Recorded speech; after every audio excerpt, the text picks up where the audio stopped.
Hi again.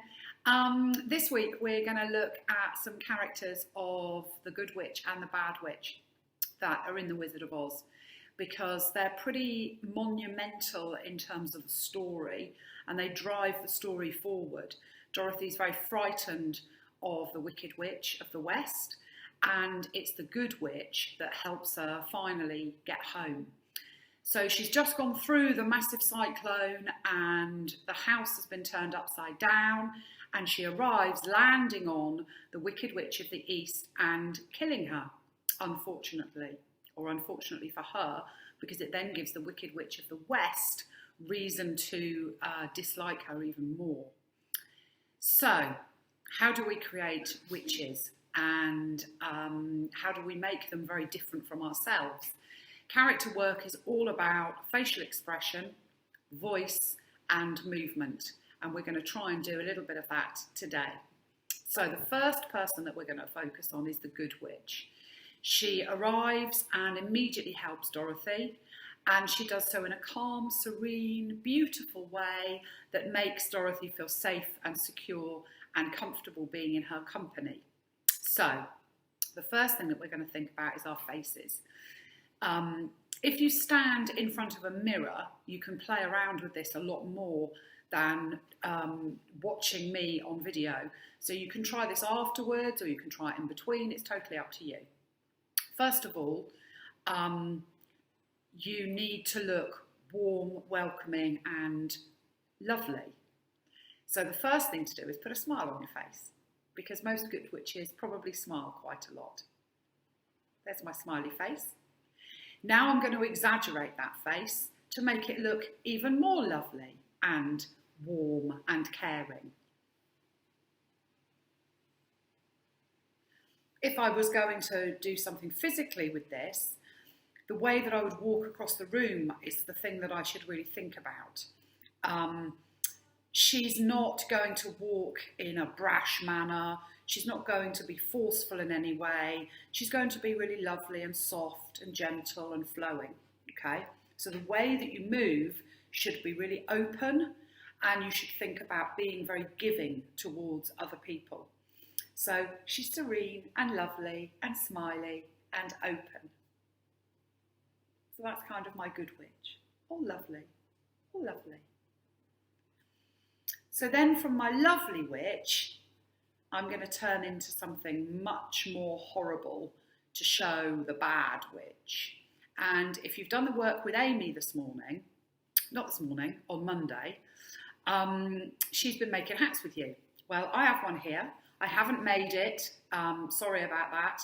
I have borrowed it out of my children's dressing up box from various Halloween parties and fancy dress things that they've done. It's not even a witch's hat. This is a wizard's hat, but it's the nearest thing I could find. And I'm sorry I didn't make one. But if you have made one, great, pop it on. Just helps you get into character. Hopefully I'll look a bit more witch-like now. So, the nice witch has gone into something much more horrible. And if you think nasty thoughts and wicked thoughts, it helps you become this character that's really not very nice. And she's quite frightening, and she certainly frightens Dorothy. So from thinking the nice thoughts, we go into thinking nasty thoughts. We think about being mean, and we think about being horrible. And we just look a bit more miserable. So there's my miserable face. Now to make that nastier, I'm going to contort my face and try and look really quite horrible.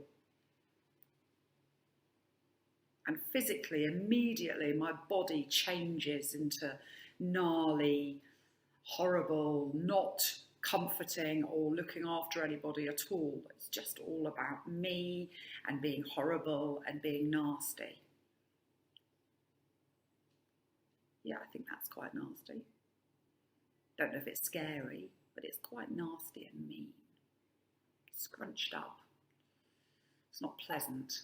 I'm not trying to make any friends. I'm trying to be scary and nasty and horrible.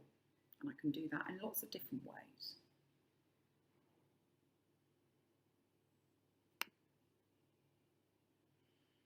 That's quite scary. Open your eyes really wide. Do something with your mouth.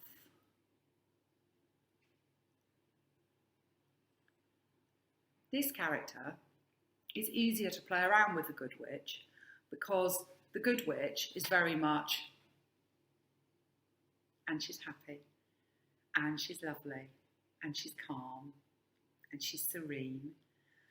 But then when I put my hat back on to become the nasty witch, I suddenly feel like being nastier. And it's more fun to play around with my face with the nasty character.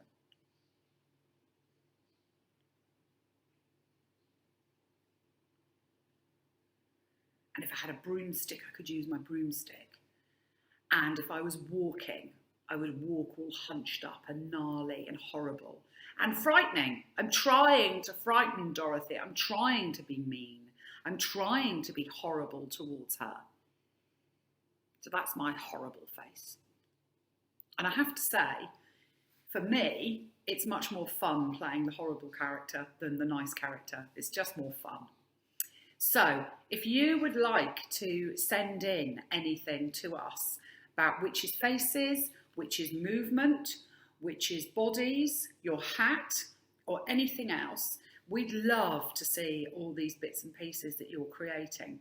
And the website, sorry, not the website, the email to send that to is dayop@minsteadtrust.org.uk.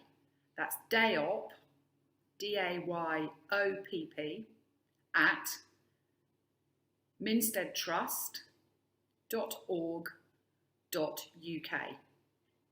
Now, we're going to try and use the same line of dialogue for both characters. And I'm going to show you now how you add your voice into the character. So I'm going to choose the same line. The line is, "Don't you worry, my pretty." Okay, that's the neutral way of saying it. Don't you worry, my pretty. Okay. If I was the Good Witch, I would be lovely and calm and gorgeous.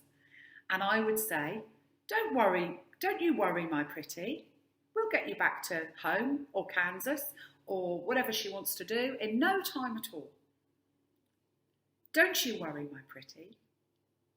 And she says it nicely.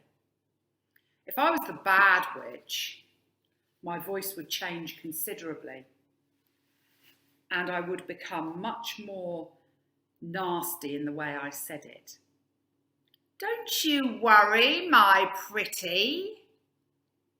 So she's suddenly saying it in a totally different way because she doesn't talk nicely, because she's not very nice. So you can play around with the way that you say the line. Don't you worry, my pretty. And immediately I've used the same line, but I've used it in a totally different way. So my voice has changed. I've gone from, don't you worry, my pretty, to, don't you worry, my pretty. So the voice is very, very important to add to the physical expression and what you do in terms of your movement.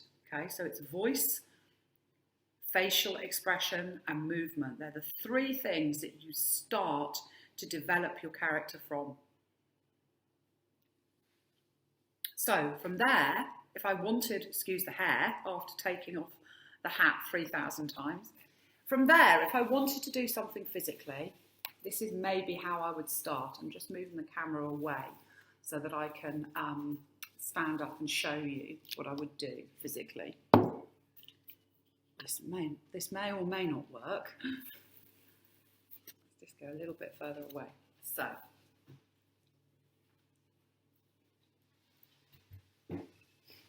I would like to first of all be the Good Witch. And for the Good Witch, she's open, she's calm, she's lovely, and I should be able to show that in my body by being very non-threatening towards Dorothy. So I might have my hands behind my back. I might hold a wand, And when I move, I'm going to be floaty and lovely and calm and serene and all of the things that good witches should be. It's really important that this character is non-threatening and that she makes Dorothy feel comfortable in the situation in arriving at Oz. So just try moving around the space, being serene and lovely and calm and very well behaved and very nice. And keep smiling and keep thinking about the way your witch is saying the line. Don't you worry, my pretty. We're going to get you back home. We're going to get you back to Kansas. Beautiful and serene, a bit of sway maybe. Anything you want to do with it, just play around with that idea, okay? The good witch. Now for the bad witch. Immediately gnarly, horrible faced, a little bit gnarly in her body, a little bit mean in her body, probably wanting to grab Dorothy or hurt her or poke her or something mean. Don't you worry, my pretty. And she's scheming and she's thinking of ways to hurt Dorothy and how to get her and how to get the Scarecrow and the Tin Man and the Lion. What's she going to do? How is she going to do it? She's not very nice. Maybe she walks with a limp. Maybe she walks with a thud. Maybe she's big and narky. Maybe she just stamps around because she's scary and big and frightening. Maybe she's holding her broomstick. Whatever she's doing, she's there and she's dominating the space. She's in charge. And every scene she's in charge of that scene because she's the Wicked Witch. How's that face? Is that wicked enough?